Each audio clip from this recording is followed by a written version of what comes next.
What it is, what it is, what it is, good people. You're now locked in with the baddest chaplain on the globe. Soundbooth Radio 1 proudly presents to you Songs That Can Do No Wrong, hosted by the baddest chaplain himself, Chris B. Today, talking to the good brother, Gerry Skrillz. Gerry Skrillz, how goes it, good brother? Doing good, my man. Good morning. Morning. Yeah, so I want to go through like a little bit of the etymology of your name, man. Skrillz, I'm guessing, is from like Skrilla, which is paper, right? So talk to us about the history of that name, man. When did you first, did you give yourself the name Gerry Skrillz, or did someone give you the name? How did the whole name Gerry Skrillz come about? I guess it was a little bit of both. It kind of came about when I was working on music, and it fit the type of music that I was making at the time.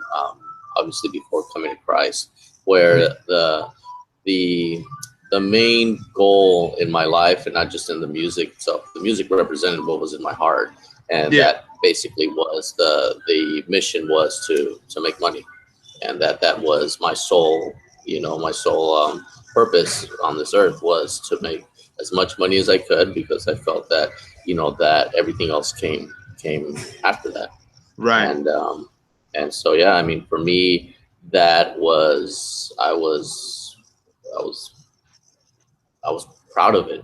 That was something that I wanted to put out there. It wasn't, so it was a little of both. I think that's something that people kind of recognized me for, because they felt like that it just comes out of you when you're so passionate about something, then that's what people are going to know you for. That that's what you're hungry for, and that I feel that's what I was putting out there, and people recognize it. And at the same time, I purposely wanted to highlight it as a brand. As a brand, as something that I wanted people to know me from. And so when I transitioned into, obviously my direction changed when I was making music for the Lord. As a matter of fact, I put everything down when I first came to Christ, because I did not, I didn't feel comfortable writing the music that I was writing, and working on the music that I was working on at the time. And so for me, it's funny, because I wanted to write music for Christ, but I just did not know how. I didn't feel I had lived anything yet. And so anything that I had lived, I didn't really want to talk about anymore. And it was hard for me. So when I did start, actually years later, start picking up, which is about 4 years ago, I decided to stick with the name, and I thought long and hard about it. And the reason is because I still am about Skrilla, but the definition of it has changed. It is no longer a monetary type of currency, but rather it is the currency that I feel is that is the most valuable, which is our souls. And so what I'm working for are for the souls in the kingdom of God, and to be able to point the souls to him, so that they can look to him, so that they can see that if they need salvation, which we all need it, that he is the one. And that for me is the game. That is the purpose, that is the mission, and everything else comes second to that. I dig that, man. It's interesting because I've talked to my share of MCs now who were rapping prior to coming to Christ, and it seems to be a common theme for all of you guys, where there's some point in the journey where you feel like you had to like pause, whether you actually were questioning whether you should even rap anymore, or can you rap because you don't even want to talk about your past experiences and everything like that. But talk with us, because I'm sure there's someone listening who's going through the same thing, man. What allowed you to keep rapping?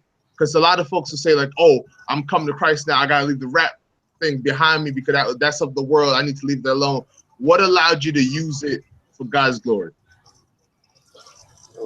I wouldn't say so much it was something that allowed me. It is more like he forced me. Oh, which wow. is a little different. Yeah, for me, sure. when I came to the Lord, he changed my life completely. And so I'm without getting too much into it and making the story too long. I'm a high school dropout, and I came back to school. I barely finished, got my GED, Yeah. and was able to do that, but really didn't have anything else going for me other than the fact that I was working on music and I was hustling. I was always working, and that was my thing. But when I left the music, he changed my life. I'm a medical professional now, and he gave me a profession. He gave me, more than just like a job. Like I have a career. And I was happy. I met my wife. We had children, and I mean, I'm happy. I'm a professional. I was living my life. I had put everything else behind me, and then as I began to get closer and closer to him, he started to show me these things, and he started to show me that he wanted me to work on music again. And I was like, no, like I'm good. Like I'm done with that. That chapter's closed in my life. Right. He would not leave me alone. And so it got to the point where I felt like I wasn't going to grow anymore spiritually. Like he was putting a stunt on my growth if I did not obey him in certain areas of my life. And that was one of them. And so for me, it was hard to do. But as I got back into it, I realized that I had been suppressing the passion that he had given me. And he told me, straight out, like, you made all these songs for the streets, you made all these songs for yourself and for money and for all these things, but you never made a song for me. You never wrote for me. And I was like, oh, I never really thought about it that way. And so as I kind of progressed and started seeing, it was hard because I felt like, with a gap like that, when you go years without doing something, Right. you can get a little rusty in your craft. You know what I mean? So it was hard to come back. It was hard to kind of get back because I felt like when I left, I was a little bit in my prime, and to kind of come back and not feel the same was difficult. And it took a lot of work to kind of get back to it. And I feel like I kind of feel like I'm there again, like right where I left off, which is funny because it took years to kind of get there. And now I'm feeling like I'm kind of bridging beyond that point, which is really nice. So yeah, that's pretty much how that worked. So what's like your mechanic secret, man? Like, is it something where you find yourself writing every day? Like, how'd you get back into that groove, man? Just writing, yeah, writing and just actually going through the motions of it. I think once you're in it, I mean, if this is something that you do, anything that you practice, you're going to get better at. And so, I mean, that's basically it. If you have a passion for it, like I do, it's just a matter of fact of you incorporating it in your everyday life and what the things that you practice and to be passionate about it. And so for me, that's it. All I got to do is just kind of get back into it. And the more I do it, the more I see that, the progress is always there. For sure. Yeah. Yeah, I know that you're a huge fan of boom bap, man. Do you feel like there's still space, there's still lanes for it in 2016 and going forward? I know the sounds seem to be trending more toward trap. You have a lot of folks who are trying to emulate a lot of the sounds that are popular. Why is boom bap a style that you're holding on to? Why is that a style that you still treasure? Well, I think for everybody, they're going to find their lane. They're going to find their style. And I just feel like for me, that is the style that resonates the most. And I have, it's not to say that I'm not going to, get on a trap track or anything like that. It's just the fact is I feel that's where I want to be. I feel that that's something like you're saying. There's so many musicians right now that kind of like to go with the wave, whatever the newest wave is. And I feel like, trap is a wave. You know what I mean? Yeah. Maybe I'm wrong, but I feel like, maybe in 3-5 years, you're not going to hear it anymore. And I guarantee you'll hear a boom bap song. So it's like, I mean, that's hip hop. That's straight hip hop. So I mean, for me, that's the foundation. It evolves. It doesn't always sound, the same. It has, you can incorporate different things into it. And I feel like that's kind of what I want to hold on to. These are your fundamentals as a hip hop artist. And I feel if you can't do that. I mean, I don't know. For me, that's something that I really want to hold on to. I want to make sure that its presence is here, and I'm going to keep pushing it because I feel that we need to hear that. I think it's a breath of fresh air sometimes when you hear, you turn on the radio and you hear, 12 trap songs. I mean, every once in a while people want to hear some boom bap, and that's where I come in. So, yeah, no, I think what you're getting to is just the essence of. I almost view it, because I'm often accused of being a member of the hip hop orthodoxy, but I almost view it in like, if I could get real nerdy with it, it's like boom bap and lyricists, we're like the last Jedis, man. We're protecting this whole culture. You know what I mean? Yeah. I feel like oftentimes people sort of deride it and act as if, you know, oh, that's corny, that's an old sound, but that's a foundational thing, man, where we're still able to tell the stories and still able to be the CNN for the hood or what have you, like that. Like, we're never gonna go out of style too much, you know what I mean? No, I hear you. And if you notice it, I mean, honestly, the artists that are hitting the hardest right now, I think it's funny that more people don't follow it as a trend, Yeah, which is great. I'm actually really happy about it because if you notice, you know, J. Cole, I mean, yeah. you notice artists, Kendrick Lamar, you know what I mean? Even though he incorporates a lot more jazz and funk, you know what I mean? But he's For still, sure. you know what I mean? They're still, you know, doing fundamental hip hop, which is, it's just so much, it's pure, you know, and Yeah. it resonates so much. And I feel like, um, they're so successful with doing that. So obviously the blueprint is there. It can be achieved if that's the lane. It's just whatever lane you want to do. You know what I mean? And it's there. It's not. It's never going to go out of style. I mean, Yeah. that's the main thing. So. Do you feel like you get a lot of resonance within the CHH community? Because I'll be the first to say, unfortunately, that CHH does a lot more copying than creating in terms of looking at what the world is doing and sort of bringing that in. But do you find that you've had a chance to sort of vibe with other Christian rappers who are trying to, you know, create in the same lane that you are? Um. Yes. I mean, yeah, definitely. Yeah. There's definitely artists that want to create in the same lane. I think there's just so many avenues that we can take to this. That's the beauty of it. For It sure. really is beautiful. You know, art is, you can't contain it, and that's nice. And I respect everybody's lane, Mhm. wherever they're at. You know what I mean? I think there is a need for everything, and it's nice to have that variety. And I feel like, yeah, there definitely is a lot of artists that, you know, they want to jump on it as well, Yeah. and that's cool. That's dope. You know what I mean? I mean, we still have a lot of. I mean, some of the dopest Christian hip hop artists are definitely still working with it. You know what I mean? They Yeah. incorporate other areas. I mean, you got Ishan Burgundy that's still. You know what I mean? Mm. I mean, Yeah. come on, look at that. That's hip hop. You know Yeah. what I For mean? sure. And it's as dope as it gets. So For sure. I hear that, man. Yo, so I want to talk about this record, Godspeed, man. Godspeed is the record that you did with Keyshawn Furlow. yes. I want to know how'd that record come about, man? Like, how'd you guys decide to work with one another, and what are your hopes for it? Well, the record came. The record's actually produced by Sound Nami, Okay. which formerly was went by Joyful Noise. Oh Um, yeah, yeah. Mm. yeah, I mean these dudes are amazing. Those are my dudes right there. Scott and Yeah. Shamir. I mean they're killing it. They're actually the executive producers for the EP. That Great. you know we'll roll out the details probably within the next month or so. We'll Okay. start rolling out the details for that. But later this year, we'll be releasing the full EP, and it's actually co-produced by Sound Nami and On Beat Music, OB of Die Daily. Okay.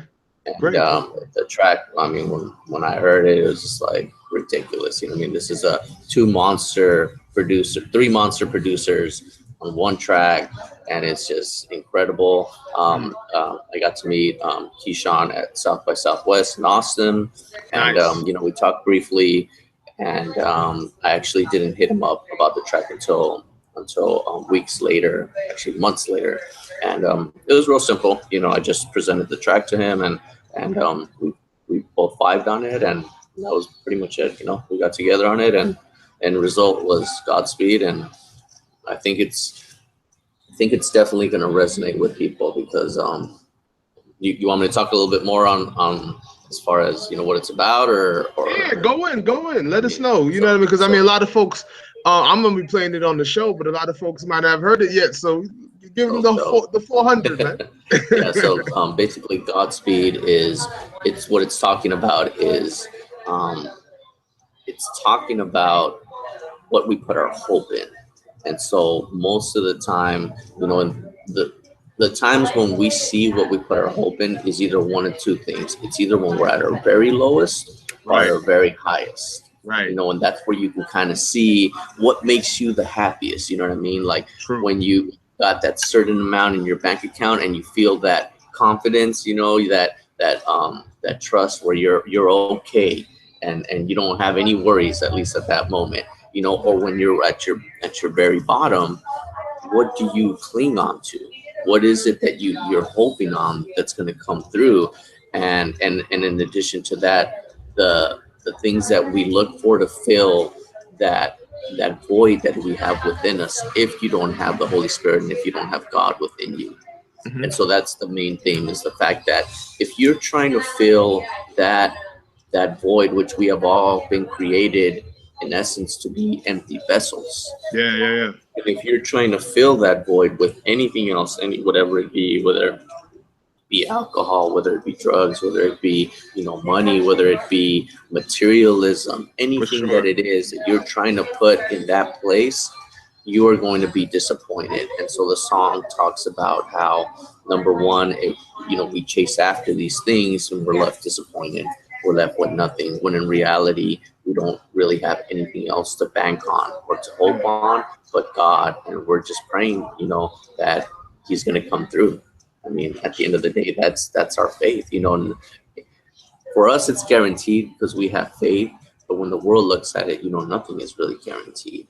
Yeah. You know? And so it's a scary thing, you know. And realistically, this is the message that we're trying to get across: that the fact that this is real. You know what I mean? Our walk is real, and that we do stumble. We do stumble, and the other side of the coin is the fact that sometimes when with us that are Christian, we tend to have this tendency to start looking at our works and saying, "Oh, well, I did this, I did Talk that," about it. you know. And so we have we're vulnerable in the fact that it's dangerous to think that what we do is what has gained our salvation. Amen. And so anything that takes away from the glory of God and the sacrifice that He has made and the price that He has paid to purchase us is what takes away from His glory. And so I want, you know, we talk about that and the fact that there's nothing that we can do from our works that is actually going to make us holy. And the fact is, we are going to stumble, but at the end of the day, you know, He's our only hope. He's the only one that we can turn to. So, yeah. Brother, I know the Spirit's working through you right now, because this Sunday I'm preaching on First Thessalonians, and it's the same understanding that I took to that sermon, where you're talking about how it's not about your works, but it's about what the Lord is doing through you. Because I think that's the main stumbling ground for so many believers and so many folks who are trying to live right for whatever that means for them. I think so many folks out here trying to keep their own hands clean, and fundamentally, if we could wash our own hands, Christ wouldn't have to die. You know what I mean? So I think you hit it right on the head, bro, for real. Thank you.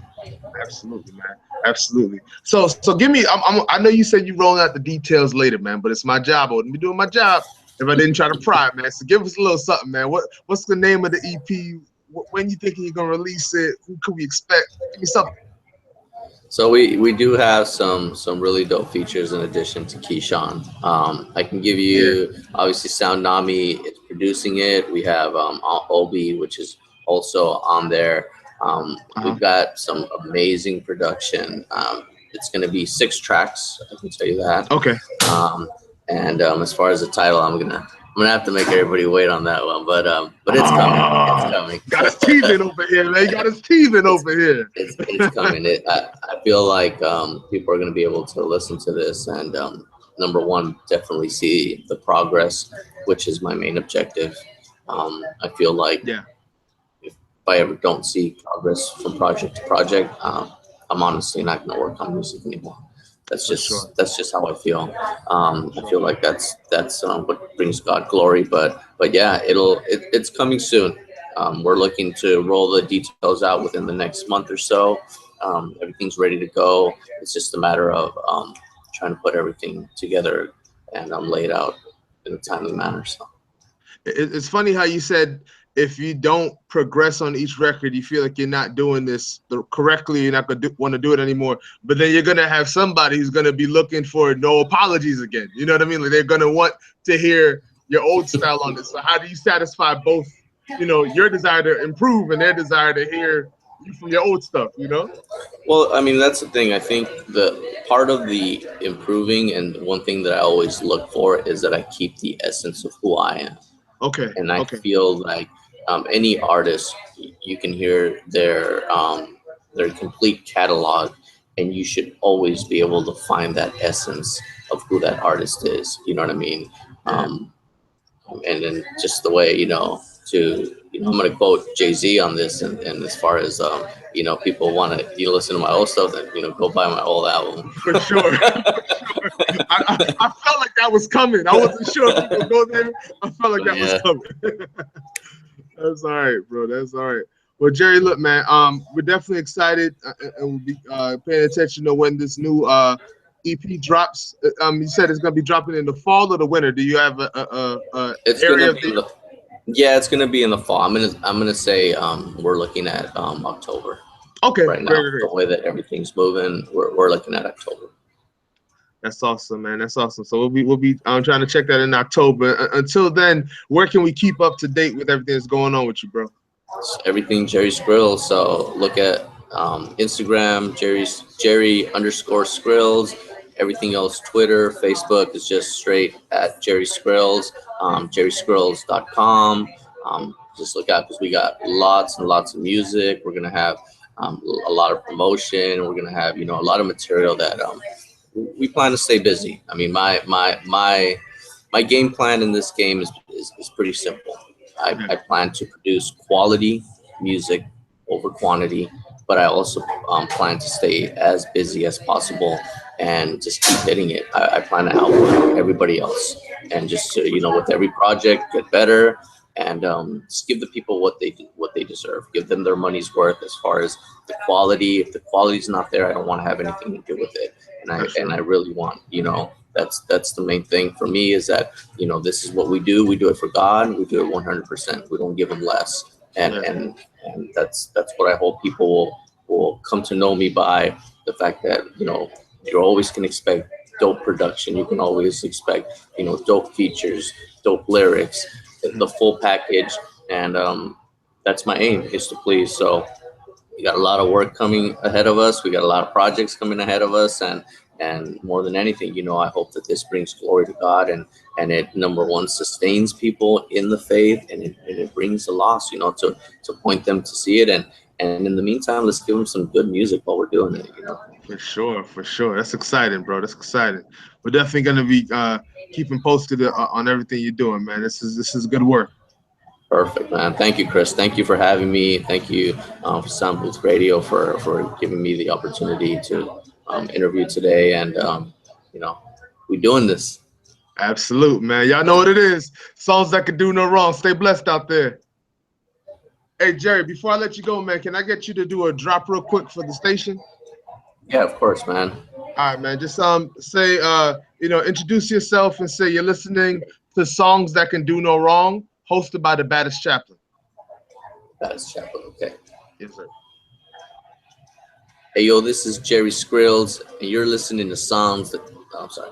Hey, yo, this is Gerry Skrillz, and you're listening to Songs That Can Do No Wrong, hosted by the Baddest Chaplain. Yo, one. Perfect, man. Thank you so much. You're welcome, Chris.